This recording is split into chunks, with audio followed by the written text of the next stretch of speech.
Alright, hey guys, it's me again. While I'm here, I'm just going to go ahead and record our second lesson and get both of these uploaded so that you can go ahead and work on both set models and area models, and then maybe another day I'll come up here and record the lesson for the linear models. But, hey, this lesson is going to be on using area models to represent fractions. And I already have one example already drawn up here. So just as a quick review, set models are when you use a set of objects to represent a fraction, and then you name the fraction based on the sets that you have. An area model, the easiest way to remember it is just simply that you are coloring in the area to represent the fraction, okay? Now, to be able to use area models, you have to be able to draw shapes and partition shapes. And so that's part of why I had you guys partition shapes in our lesson before we went on this distance learning break. So I want to explain the model that I have, and then I'm going to run through 3 examples with you, and then I'm going to show you how I want you to do this on the worksheet that I have provided for you. Okay. Alright, so the example that I currently have already done, I have the fraction 3/4. Okay, this means that I have 4 pieces total, but only 3 of them are being shown. So I drew one example here, and basically I drew a rectangle, and I divided it into 4 as close to equal pieces as I could, and then I shaded in 3 of the 4 to represent 3/4. But when we were partitioning shapes, we learned that you don't always have to use vertical lines or even horizontal lines for that matter. Sometimes our shapes can look different. So this is another way that you could represent 3/4. The same thing, I drew a rectangle, and then I divided that into 4 equal pieces, and I shaded 3 of them. Okay? Now, you don't always have to have rectangles. Sometimes you might have circles or different types of shapes to use for area models. Okay, so we're going to try to practice using a few different kinds of shapes here. So I have the fraction 2/3, and I'm going to draw an area model for 2/3. So I am going to start by showing you using a rectangle. So I'm going to draw a rectangle, and then I'm going to divide that into 3 equal pieces. And again, those are not exactly equal, but they're pretty close. So then I will go back and I will shade 2 of them because that's how many pieces I have to represent. So I'm going to draw in 2 of my 3 pieces, and I've represented 2/3. Okay. Now keep in mind that you could have also done that like this. So you could have done your pieces horizontally instead of vertically, and then you could have colored them like this to represent 2/3. It could have been done multiple ways, or kind of like this one up here if I'd wanted to do that. Actually, that's not going to work out. Scratch that. Okay, we'll just go with these 2 for now. Alright, so I've represented 2/3. Alright, the next fraction that I want to represent is 6/8. 6/8. So this time I'm going to do my best to draw a circle to represent 6/8. Okay, so again, my circle is not perfect, and I'm sure my pieces are not going to be perfect either, but I'm going to attempt to divide these into 8 pieces.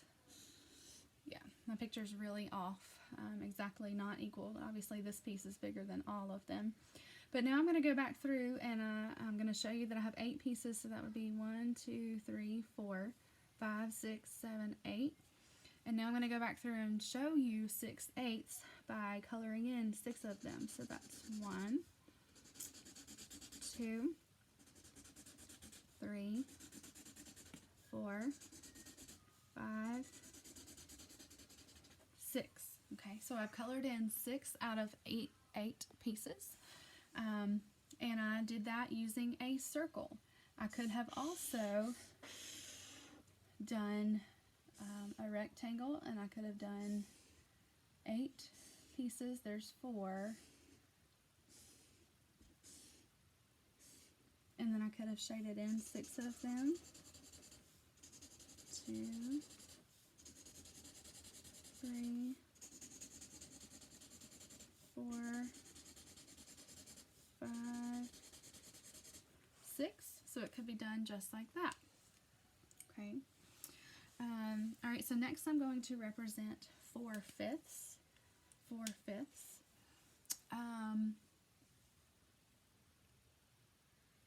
I think for now I'm going to stick with just the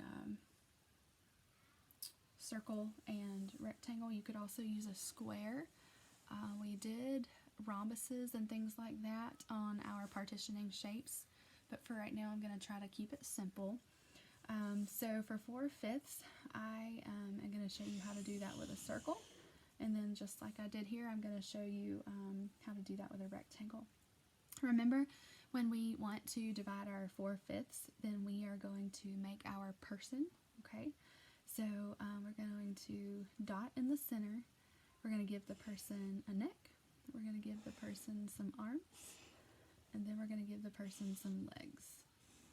Okay, and again, those are not completely equal, but they're pretty close. But there's 1, 2, 3, 4, 5. And then to represent 4/5, I would go back and shade in 4 of those pieces. Okay, so there's 4/5. And then if I was to do that in a rectangle, then I would do my best to make 5 equal pieces. 2, 3, 4, 5. 1, 2, 3, 4, 5. And remember, when you're doing that, if you want 5 pieces, then you're only drawing 1, 2, 3, 4 lines. So however many pieces you want, you draw 1 less than that number of lines. Then I would go in and shade in 4.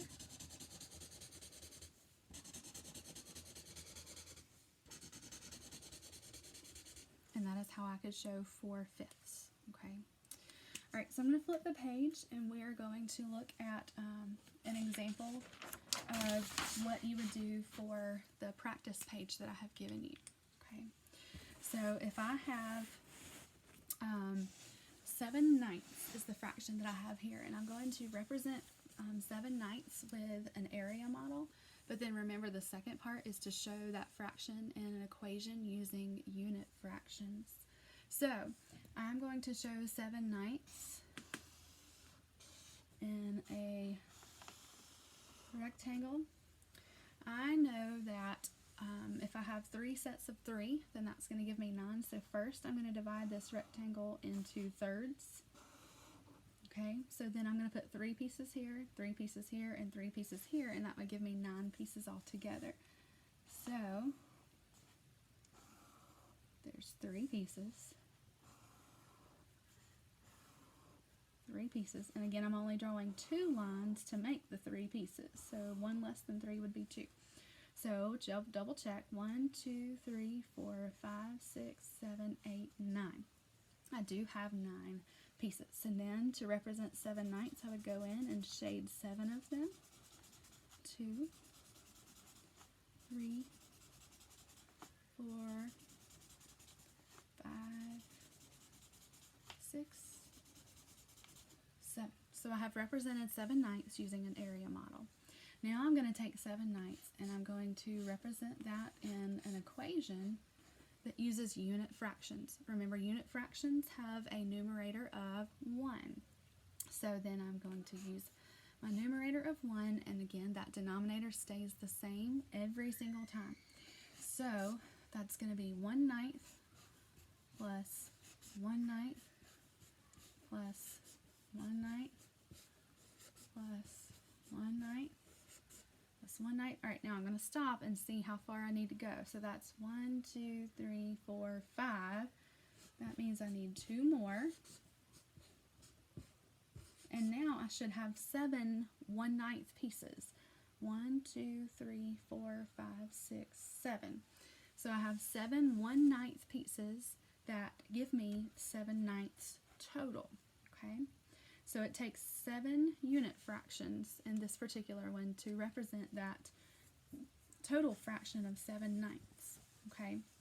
So again, that worksheet that I have asked you to complete, ask you to represent the fraction using an area model, and then you're going to take that same fraction and represent it using unit fractions in an equation.